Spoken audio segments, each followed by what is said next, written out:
आज हामी नेपाल राष्ट्र बैंक र राष्ट्रिय वाणिज्य बैंकको चौथो तहको तयारी गर्दै बस्नुभएका सम्पूर्ण विद्यार्थीहरूमाझ नेपालको भूगोल सम्बन्धी मल्टिपल चोइस प्रश्न उत्तर लिएर सम्पूर्ण विद्यार्थीहरूमाझ उपस्थित भएका छौँ। आजको यस क्लासबाट चाहिँ हामीले तपाईहरूलाई नेपालको भूगोलसँग सम्बन्धित क्वेसनहरूको तयारी प्लस प्र्याक्टिस गराउनेछौँ। यदि च्यानलमा नयाँ हुनुहुन्छ र अनलाइनकै माध्यमबाट दैनिक रूपमा राष्ट्रिय वाणिज्य बैंक र नेपाल राष्ट्र बैंकको चौथो तहको अनलाइन तयारी गर्न चाहनुहुन्छ भने पक्कै पनि हाम्रो यस युट्युब च्यानललाई सब्स्क्राइब गर्नुहोला भन्दै आजको यो क्लास सञ्चालन गर्न गइरहेको छु। आजको हाम्रो पहिलो प्रश्न रहेको छ, नेपाल सरकार मन्त्री परिषदले लिम्पियाधुरा लिपुलेख सहितको नयाँ नक्सा कहिले पारित गरेको हो?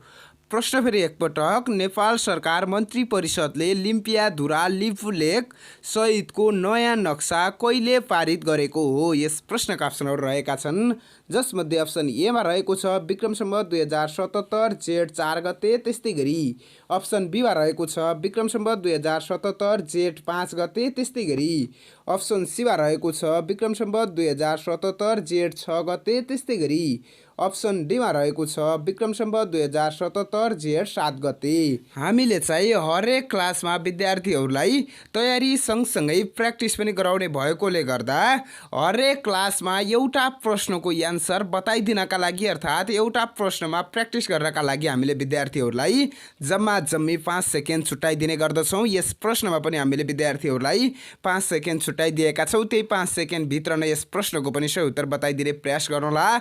अब चाहिँ हामीले नै यस प्रश्नको पनि सही उत्तर बताउन गइरहेका छौँ। यस प्रश्नको सही उत्तर रहेको छ अप्सन बी अर्थात् विक्रम सम्वत 2077 जेठ 5 गते। त्यस्तै गरी आजको हाम्रो क्वेसन नम्बर 2 मा रहेको छ, मरगढ सिमसार क्षेत्र नेपालको कुन जिल्लामा रहेको छ? प्रश्न फेरि एकपटक, मरगढ सिमसार क्षेत्र नेपालको कुन जिल्लामा रहेको छ? यस प्रश्नका अप्सनहरू रहेका छन्, जसमध्ये अप्सन एमा रहेको छ चितवन, त्यस्तै गरी अप्सन बीमा रहेको छ गोर्खा, त्यस्तै गरी अप्सन सीमा रहेको छ रौतहट, त्यस्तै गरी अप्सन डीमा रहेको छ मकवानपुर। यस प्रश्नको पनि एन्सर बताइदिनका लागि हामीले विद्यार्थीहरूलाई जम्मा जम्मी 5 सेकेन्ड छुट्याइदिएका छौँ। त्यही 5 सेकेन्ड भित्र नै यस प्रश्नको पनि सही उत्तर बताइदिने प्रयास गरौँला। अब चाहिँ हामीले नै यस प्रश्नको पनि सही उत्तर बताइदिनु पर्ने हुन्छ। यस प्रश्नको सही उत्तर रहेको छ अप्सन सी अर्थात् रौतहट। त्यस्तै गरी आजको हाम्रो क्वेसन नम्बर 3 मा रहेको छ, विश्व सम्पदा महासन्धि सन् 1975 लाई नेपालले कहिले अनुमोदन गरेको हो? प्रश्न फेरि एकपटक, विश्व सम्पदा महासन्धि सन् 1975 लाई नेपालले कहिले अनुमोदन गरेको हो?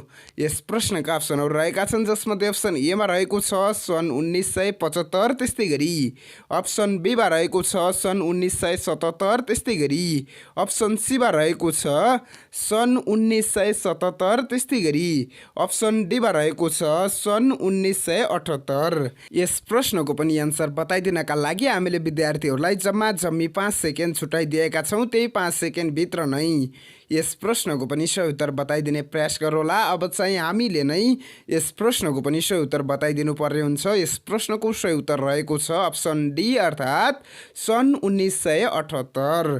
त्यस्तै गरी आजको हाम्रो क्वेसन नम्बर 4 मा रहेको छ, छुकुम र नाङ्गापा हिमाली उपत्यका कुन राष्ट्रिय निकुञ्जमा पर्दछ? यस प्रश्नका अप्सनहरू रहेका छन्, जसमध्ये अप्सन एमा रहेको छ सगरमाथा, त्यस्तै गरी अप्सन बीमा रहेको छ फोक्सुन्डो, त्यस्तै गरी अप्सन सीमा रहेको छ तारा, त्यस्तै गरी अप्सन डीमा रहेको छ लामटाङ। यस प्रश्नको पनि एन्सर बताइदिनका लागि हामीले विद्यार्थीहरूलाई जम्मा जम्मी 5 सेकेन्ड छुट्याइदिएका छौँ। त्यही 5 सेकेन्ड भित्र नै यस प्रश्नको पनि सही उत्तर बताइदिने प्रयास गरौँला। अब चाहिँ हामीले नै यस प्रश्नको पनि सही उत्तर बताइदिनु पर्ने हुन्छ। यस प्रश्नको सही उत्तर रहेको छ अप्सन ए अर्थात् सगरमाथा।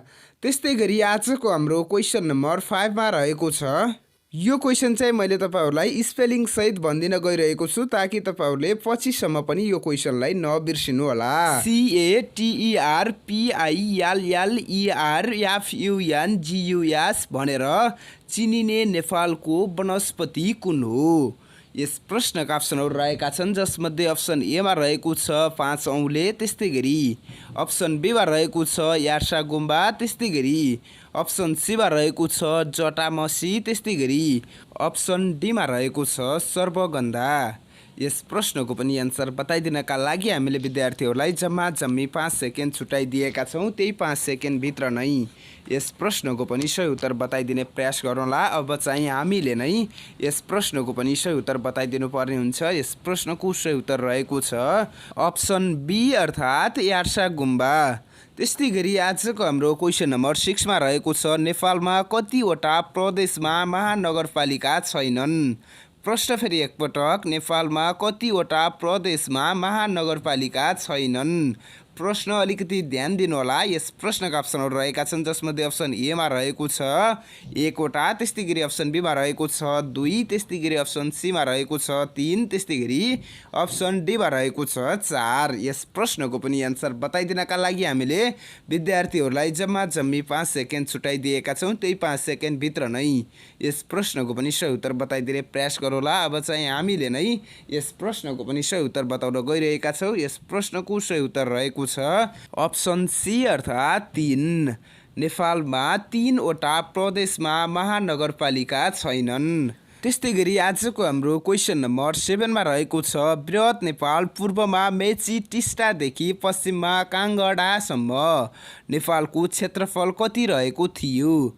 प्रश्न फेरि एकपटक, बृहत नेपाल पूर्वमा मेची टिस्टादेखि पश्चिममा कागडासम्म नेपालको क्षेत्रफल कति रहेको थियो। यस प्रश्नका अप्सनहरू रहेका छन् जसमध्ये अप्सन एमा रहेको छ 2,04,917 वर्ग किलोमिटर, त्यस्तै गरी अप्सन बीमा रहेको छ 2,05,851 वर्ग किलोमिटर, त्यस्तै गरी अप्सन सीमा रहेको छ 2,67,575 वर्ग किलोमिटर, त्यस्तै गरी अप्सन डीमा रहेको छ 2,75,381 वर्ग किलोमिटर। यस प्रश्नको पनि एन्सर बताइदिनका लागि हामीले विद्यार्थीहरूलाई जम्मी 5 सेकेन्ड छुटाइदिएका छौँ। त्यही 5 सेकेन्डभित्र नै यस प्रश्नको पनि सही उत्तर बताइदिने प्रयास गरौँला। अब चाहिँ हामीले नै यस प्रश्नको पनि सही उत्तर बताउन गइरहेका छौँ। यस प्रश्नको सही उत्तर रहेको छ अप्सन सी अर्थात् 2,67,575 वर्ग किलोमिटर। त्यस्तै गरी आजको हाम्रो क्वेसन नम्बर 8 मा रहेको छ स्थानीय तहको वर्गीकरणमा अति दुर्गम स्थानीय तह कति रहेका छन्।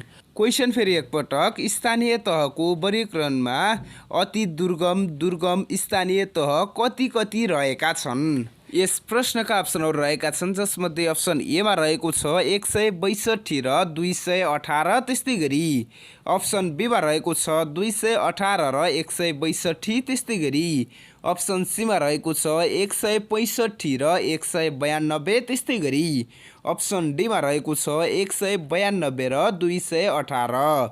यस प्रश्नको पनि एन्सर बताइदिनका लागि हामीले विद्यार्थीहरूलाई जम्मी 5 सेकेन्ड छुटाइएका छौँ। त्यही 5 सेकेन्डभित्र नै यस प्रश्नको पनि एन्सर बताइदिने प्रयास गरौँला। अब चाहिँ हामीले नै यस प्रश्नको पनि सही उत्तर बताउन गइरहेका छौँ। यस प्रश्नको सही उत्तर रहेको छ अप्सन ए अर्थात् 162 र 218।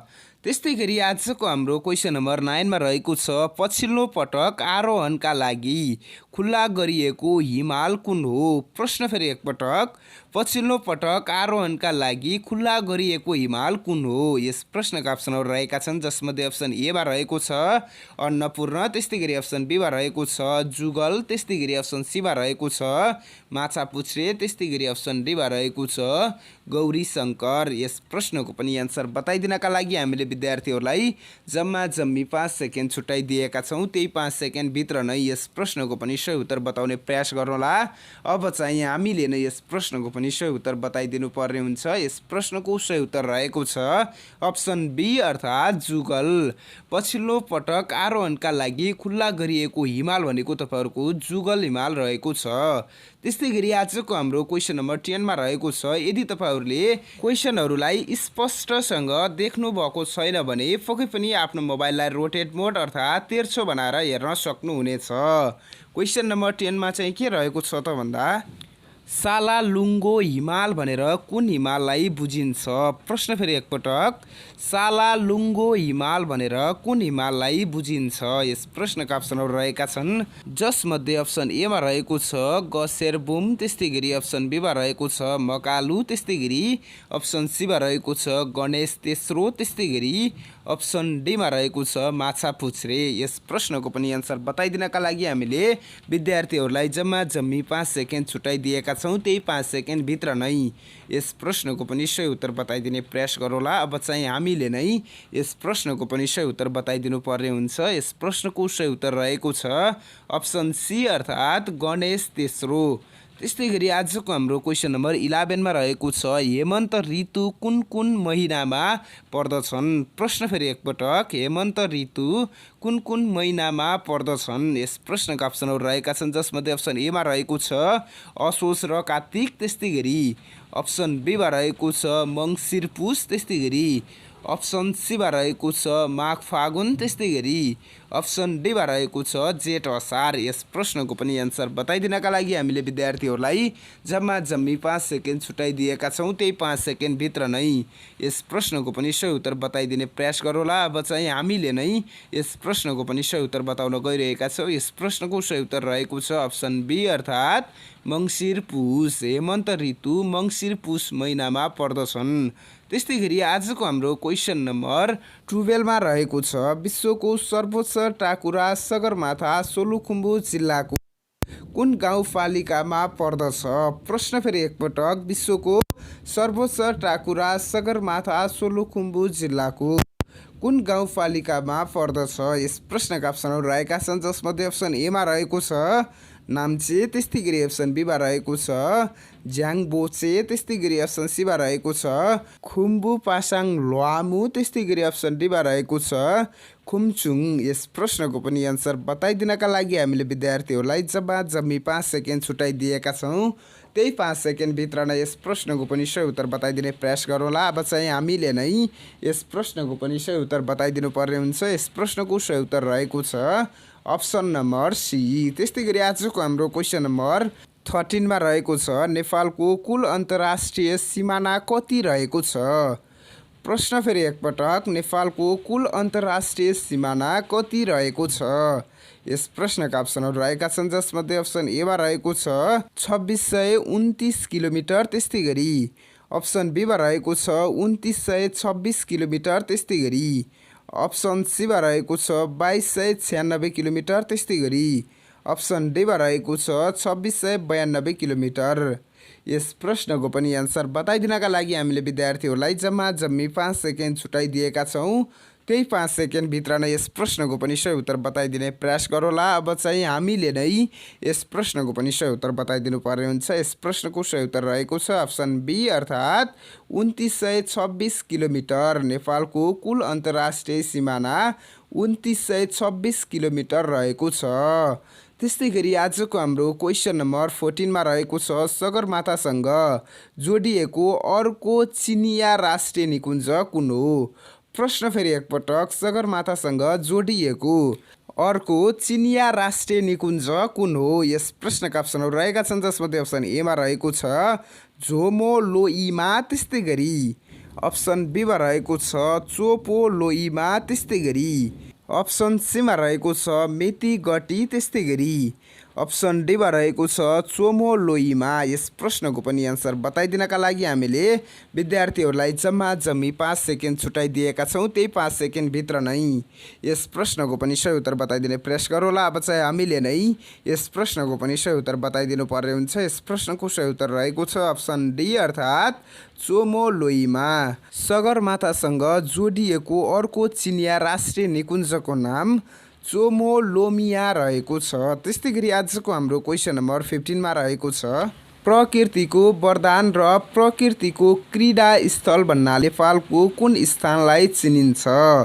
यस प्रश्नका अप्सनहरू रहेका छन्, जसमध्ये अप्सन एमा रहेको छ रारा, त्यस्तै गरी अप्सन बीमा रहेको छ सिन्जा, त्यस्तै गरी अप्सन सीमा रहेको छ पोखरा, त्यस्तै गरी अप्सन डीमा रहेको छ मुस्ताङ। यस प्रश्नको पनि एन्सर बताइदिनका लागि हामीले विद्यार्थीहरूलाई जम्मी 5 सेकेन्ड छुटाइदिएका छौँ। त्यही 5 सेकेन्डभित्र नै यस प्रश्नको पनि सही उत्तर बताइदिने प्रयास गरौँला। अब चाहिँ हामीले नै यस प्रश्नको पनि सही उत्तर बताइदिन गइरहेका छौँ। यस प्रश्नको सही उत्तर रहेको छ अप्सन सी अर्थात् पोखरा।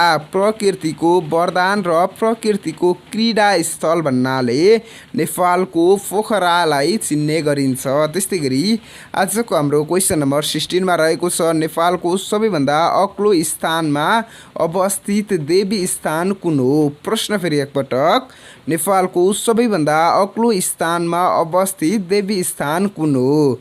यस प्रश्नका अप्सनहरू रहेका छन् जसमध्ये अप्सन ए मा रहेको छ मुक्तिनाथ। त्यस्तै गरी अप्सन बी मा रहेको छ पाथिभरा। त्यस्तै गरी अप्सन सी मा रहेको छ छिन्नमस्ता। त्यस्तै गरी अप्सन डी मा रहेको छ छिन्ताङ। यस प्रश्नको पनि प्र्याक्टिस गर्नका लागि हामीले विद्यार्थीहरूलाई जम्मी 5 सेकेन्ड छुटाइदिएका छौँ। त्यही 5 सेकेन्डभित्र नै यस प्रश्नको पनि एन्सर बताइदिने प्रयास गरौँला। अब चाहिँ हामीले नै यस प्रश्नको पनि सही उत्तर बताउन गइरहेका छौँ। यस प्रश्नको सही उत्तर रहेको छ अप्सन बी अर्थात् पाथिभरा। त्यस्तै गरी आजको हाम्रो क्वेसन नम्बर 17 मा रहेको छ नेपालको कुस्मा भन्ने ठाउँ कुन नदीको किनारामा अवस्थित छ? प्रश्न फेरि एकपटक, नेपालको कुस्मा भन्ने ठाउँ कुन नदीको किनारामा अवस्थित छ? यस प्रश्नका अप्सनहरू रहेका छन् जसमध्ये अप्सन ए मा रहेको छ तिला। त्यस्तै गरी अप्सन बी मा रहेको छ भेरी। त्यस्तै गरी अप्सन सी मा रहेको छ म्याग्दी र कालीगण्डकी। त्यस्तै गरी अप्सन डी मा रहेको छ महाकाली। यस प्रश्नको पनि एन्सर बताइदिनका लागि हामीले विद्यार्थीहरूलाई जम्मी 5 सेकेन्ड छुटाइदिएका छौँ। त्यही 5 सेकेन्डभित्र नै यस प्रश्नको पनि सही उत्तर बताइदिने प्रयास गरौँला। अब चाहिँ हामीले नै यस प्रश्नको पनि सही उत्तर बताउन गइरहेका छौँ। यस प्रश्नको सही उत्तर रहेको छ अप्सन सी अर्थात् मादी र कालीगण्डकी। त्यस्तै गरी आजको हाम्रो क्वेसन नम्बर 18 मा रहेको छ नेपाल र बङ्गलादेशलाई छुट्याउने पर्वतको नाम के हो? प्रश्न फेरि एकपटक, नेपाल र बङ्गलादेशलाई छुट्याउने पर्वतको नाम के हो? यस प्रश्नका अप्सनहरू रहेका छन् जसमध्ये अप्सन ए मा रहेको छ चिकेन सेक। त्यस्तै गरी अप्सन बी मा रहेको छ सिललीला। त्यस्तै गरी अप्सन सी मा रहेको छ च्यामी। त्यस्तै गरी अप्सन डी मा रहेको छ बङ्गलबन्धु। यस प्रश्नको पनि एन्सर बताइदिनका लागि हामीले विद्यार्थीहरूलाई जम्मी 5 सेकेन्ड छुटाइदिएका छौँ। त्यही 5 सेकेन्डभित्र नै यस प्रश्नको पनि सही उत्तर बताइदिने प्रयास गरौँला। अब चाहिँ हामीले नै यस प्रश्नको पनि सही उत्तर बताइदिन गइरहेका छौँ। यस प्रश्नको सही उत्तर रहेको छ अप्सन ए अर्थात् चिकेन सेक। त्यस्तै गरी आजको हाम्रो क्वेसन नम्बर 19 मा रहेको छ लन्डनमा बिहान 11 बज्दा कुनै स्थानमा बेलुकी 3 बज्छ भने त्यो स्थान कुन दिशातर्फ होला? प्रश्न फेरि एकपटक, लन्डनमा बिहान 11 बज्दा कुनै स्थानमा बेलुकी 3 बज्छ भने त्यो स्थान कुन दिशातर्फ होला? यस प्रश्नका अप्सनहरू रहेका छन् जसमध्ये अप्सन ए मा रहेको छ पश्चिम। त्यस्तै गरी अप्सन बी मा रहेको छ पूर्व। त्यस्तै गरी अप्सन सी मा रहेको छ उत्तर। त्यस्तै गरी अप्सन डी मा रहेको छ दक्षिण। यस प्रश्नमा पनि प्र्याक्टिस गर्नका लागि हामीले विद्यार्थीहरूलाई जम्मी 5 सेकेन्ड छुटाइदिएका छौँ। त्यही 5 सेकेन्डभित्र नै यस प्रश्नको पनि एन्सर बताइदिने प्रयास गरौँला। अब चाहिँ हामीले नै यस प्रश्नको पनि सही उत्तर बताइदिनु पर्ने हुन्छ। यस प्रश्नको सही उत्तर रहेको छ अप्सन बी अर्थात् पूर्व। त्यस्तै गरी आजको हाम्रो क्वेसन नम्बर 20 मा रहेको छ 80 डिग्री पूर्वी देशान्तर महाकालीमा अपराह्नको 3 बज्दा 78 डिग्री पूर्वी देशान्तर झापामा कति बज्ला? प्रश्न फेरि एकपटक, 80 डिग्री पूर्वी देशान्तर महाकालीमा अपराह्नको 3 बज्दा 78 डिग्री पूर्वी देशान्तर झापामा कति बज्ला? यस प्रश्नका अप्सनहरू रहेका छन् जसमध्ये अप्सन ए मा रहेको छ 3 बजेर 32 मिनट। त्यस्तै गरी अप्सन बी मा रहेको छ 8 बजेर 32 मिनट। त्यस्तै गरी अप्सन सी मा रहेको छ 4 बजेर 32 मिनट। त्यस्तै गरी अप्सन डी मा रहेको छ 5 बजेर 32 मिनट। यस प्रश्नको पनि एन्सर बताइदिनका लागि हामीले विद्यार्थीहरूलाई जम्मी 5 सेकेन्ड छुटाइदिएका छौँ। त्यही 5 सेकेन्डभित्र नै यस प्रश्नको पनि सही उत्तर बताउने प्रयास गरौँला। अब चाहिँ हामीले नै यस प्रश्नको पनि सही उत्तर बताइदिनु पर्ने हुन्छ। यस प्रश्नको सही उत्तर रहेको छ अप्सन ए अर्थात् 3:32। त्यस्तै गरी आजको हाम्रो क्वेसन नम्बर 21 मा रहेको छ सबैभन्दा बढी गाउँपालिका भएको जिल्ला कुन हो? प्रश्न फेरि एकपटक, सबैभन्दा बढी गाउँपालिका भएको जिल्ला कुन हो? यस प्रश्नका अप्सनहरू रहेका छन् जसमध्ये अप्सन ए मा रहेको छ सर्लाही, त्यस्तै गरी अप्सन बी मा रहेको छ रौतहट, त्यस्तै गरी अप्सन सी मा रहेको छ धादिङ, त्यस्तै गरी अप्सन डी मा रहेको छ महोत्तरी। यस प्रश्नको पनि आन्सर बताइदिनका लागि हामीले विद्यार्थीहरूलाई जम्मी 5 सेकेन्ड छुट्याइदिएका छौँ। त्यही 5 सेकेन्ड भित्र नै यस प्रश्नको पनि सही उत्तर बताइदिने प्रयास गरौँला। अब चाहिँ हामीले नै यस प्रश्नको पनि सही उत्तर बताइदिनु पर्ने हुन्छ। यस प्रश्नको सही उत्तर रहेको छ अप्सन सी अर्थात् धादिङ। सबैभन्दा बढी गाउँपालिका भएको जिल्ला चाहिँ तपाईँहरूको धादिङ रहेको छ, नबिर्सिनुहोला। त्यस्तै गरी आजको हाम्रो क्वेसन नम्बर 22 मा रहेको छ अन्तर्राष्ट्रिय पर्वतीय उद्यान कहाँ रहेको छ? प्रश्न फेरि एकपटक, अन्तर्राष्ट्रिय पर्वतीय उद्यान कहाँ रहेको छ? यस प्रश्नका अप्सनहरू रहेका छन् जसमध्ये अप्सन ए मा रहेको छ पोखरा, त्यस्तै गरी अप्सन बी मा रहेको छ ककनी, त्यस्तै गरी अप्सन सी मा रहेको छ सल्लेरी, त्यस्तै गरी अप्सन डी मा रहेको छ लामा बजार। यस प्रश्नको पनि आन्सर बताइदिनका लागि हामीले विद्यार्थीहरूलाई जम्मी 5 सेकेन्ड छुट्याइदिएका छौँ। त्यही 5 सेकेन्ड भित्र नै यस प्रश्नको पनि सही उत्तर बताइदिने प्रयास गरौँला। अब चाहिँ हामीले नै यस प्रश्नको पनि सही उत्तर बताइदिनु पर्ने हुन्छ। यस प्रश्नको सही उत्तर रहेको छ अप्सन बी अर्थात् ककनी। त्यस्तै गरी आजको हाम्रो क्वेसन नम्बर 23 मा रहेको छ टाढाबाट हेर्दा उडिरहेको चिल जस्तै देखिने हिमाल कुन हो? प्रश्न फेरि एकपटक, टाढाबाट हेर्दा उडिरहेको चिल जस्तै देखिने हिमाल कुन हो? यस प्रश्नका अप्सनहरू रहेका छन् जसमध्ये अप्सन ए मा रहेको छ अन्नपूर्ण, त्यस्तै गरी अप्सन बी मा रहेको छ सगरमाथा, त्यस्तै गरी अप्सन सी मा रहेको छ चोमोलाम्जो, त्यस्तै गरी अप्सन डी मा रहेको छ धौलागिरी। यस प्रश्नको पनि आन्सर बताइदिनका लागि हामीले विद्यार्थीहरूलाई जम्मी 5 सेकेन्ड छुट्याइदिएका छौँ। त्यही 5 सेकेन्ड भित्र नै यस प्रश्नको पनि सही उत्तर बताइदिने प्रयास गरौँला। अब चाहिँ हामीले नै यस प्रश्नको पनि सही उत्तर बताइदिनु पर्ने हुन्छ। यस प्रश्नको सही उत्तर रहेको छ अप्सन सी अर्थात् चोमोलाम्जो। टाढाबाट हेर्दा उडिरहेको चिल जस्तै देखिने हिमालको नाम चाहिँ तपाईँहरूको चोमोलाम्जो रहेछ। त्यस्तै गरी आजको हाम्रो क्वेसन नम्बर 24 मा रहेको छ नेपाल र चीन बीचको व्यापारिक नाका नामजाला कुन जिल्लामा पर्छ? प्रश्न फेरि एकपटक, नेपाल र चीन बीचको व्यापारिक नाका नामजाला कुन जिल्लामा पर्छ? यस प्रश्नका अप्सनहरू रहेका छन् जसमध्ये अप्सन ए मा रहेको छ मनाङ, त्यस्तै गरी अप्सन बी मा रहेको छ मुस्ताङ, त्यस्तै गरी अप्सन सी मा रहेको छ मुगु, त्यस्तै गरी अप्सन डी मा रहेको छ हुम्ला। यस प्रश्नको पनि आन्सर बताइदिनका लागि हामीले विद्यार्थीहरूलाई जम्मी 5 सेकेन्ड छुट्याइदिएका छौँ। त्यो 5 सेकेन्ड भित्र नै यस प्रश्नको पनि सही उत्तर बताउने प्रयास गर्नुहोला। अब चाहिँ हामीले नै यस प्रश्नको पनि सही उत्तर बताउन गइरहेका छौँ। यस प्रश्नको सही उत्तर रहेको छ अप्सन सी अर्थात् मुगु। त्यस्तै गरी आजको हाम्रो क्वेसन नम्बर 25 मा रहेको छ तल दिएका मध्ये कुन चाहिँ नेपाल र चीनको सीमानाका होइन? प्रश्न फेरि एकपटक, तल दिएका मध्ये कुन चाहिँ नेपाल र चीनको सीमानाका होइन? यस प्रश्नका अप्सनहरू रहेका छन् जसमध्ये अप्सन ए मा रहेको छ टिकरु, त्यस्तै गरी अप्सन बी मा रहेको छ लार्के, त्यस्तै गरी अप्सन सी मा रहेको छ झ्यामु, त्यस्तै गरी अप्सन डी मा रहेको छ थाडी झिडा। यस प्रश्नको पनि आन्सर बताइदिनका लागि हामीले विद्यार्थीहरूलाई जम्मी 5 सेकेन्ड छुट्याइदिएका छौँ। त्यो 5 सेकेन्ड भित्र नै यस प्रश्नको पनि आन्सर बताइदिने प्रयास गरौँला। अब चाहिँ हामीले नै यस प्रश्नको पनि सही उत्तर बताइदिनु पर्ने हुन्छ। यस प्रश्नको सही उत्तर रहेको छ अप्सन डी अर्थात् थाडी झिडा। आजको तपाईँहरूको नेपाल राष्ट्र बैंक र राष्ट्रिय वाणिज्य बैंकको चौथो तहको प्री टेस्ट एक्जामिनेसनको तयारी प्लस प्र्याक्टिस क्लास यति नै। यदि च्यानलमा अहिलेसम्म पनि नयाँ हुनुहुन्छ र दैनिक रूपमा आफ्नो क्षमतालाई जाँच गरिरहन चाहनुहुन्छ भने पक्कै पनि हाम्रो यस युट्युब च्यानललाई सब्सक्राइब गर्नुहोला भन्दै आजको यस क्लासबाट भने म बिदा हुन चाहन्छु। हवस् त, धन्यवाद।